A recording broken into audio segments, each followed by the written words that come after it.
Serena Williams is a sore loser. She got whooped by a better player, lied by saying she didn't cheat by receiving coaching. You owe me an apology. I have never cheated in my life. When she clearly received coaching, and then her coach admitted that he gave coaching, then had several hissy fits at umpire Carlos Ramos for rightly enforcing the rules.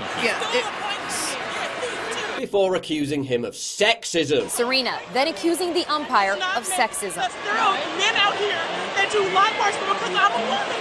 Because I'm a woman, you're going to take this away from me? Yeah, you were playing against a woman, so that doesn't even make sense. Plus, male players have been kicked out of tournaments altogether for abusing umpires. And if all this wasn't embarrassing enough, she then gave a press conference claiming that she was standing up for women's rights. I'm here fighting for women's rights and for women's equality. Yeah, Serena, if you're really fighting for women's rights and women's equality, why do you have a history of being viciously mean to women? Here, Ever see me walking down the hall, look the other way? here, And Serena Williams is giving it to her. here, How long do I have to wait until I'm ready? I don't play slow.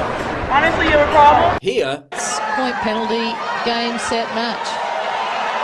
here, And you're just unattractive inside. here, Are you scared? Because I said I was a cheater. and here. Are you the one that screwed me over last time here?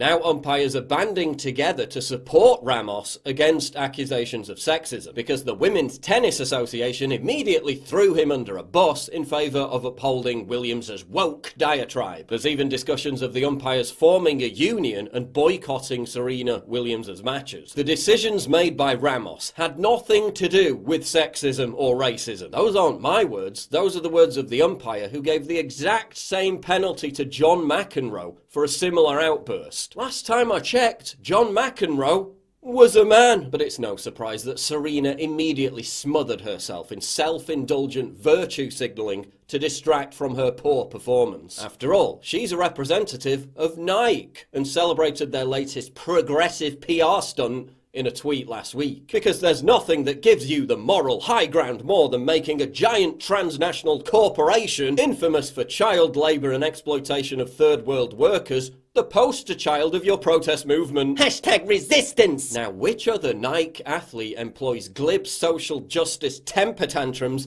to distract from his own failings? Can't quite think of who that might be. Serena Williams has always been that kind of nauseating figure who can say virtually anything, and her sycophantic fans will amplify it without question. You go, girl! Yeah, slay! You know, that sort of drivel. Nonsense like this, which got 111,000 retweets and 280,000 likes. Serena Williams won a Grand Slam while she was pregnant, so every man should probably shut up about everything forever! Yeah, men won world wars under threat of imminent death. Serena Williams played tennis. So maybe the only person who should shut up is you. But to illustrate how much of an irate mob that her army of crazed fans can truly be, this cartoonist's children received violent threats and he was chased off Twitter merely for drawing an accurate representation of what happened. But Williams attempting to disguise the fact that she was easily beaten with some half-baked feminist tirade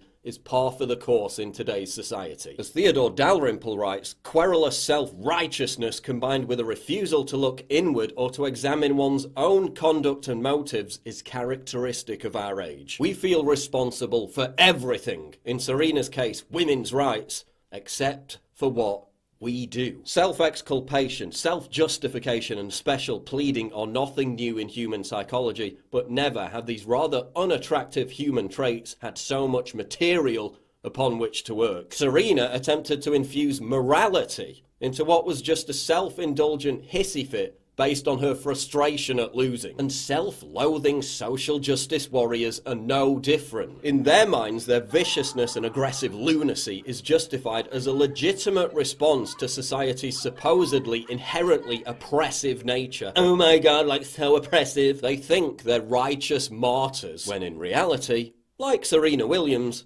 they're just sore losers. So no, Serena, it wasn't sexist, it wasn't racist, it was just you having a temper tantrum. So get over it, move on, and shut the fuck up!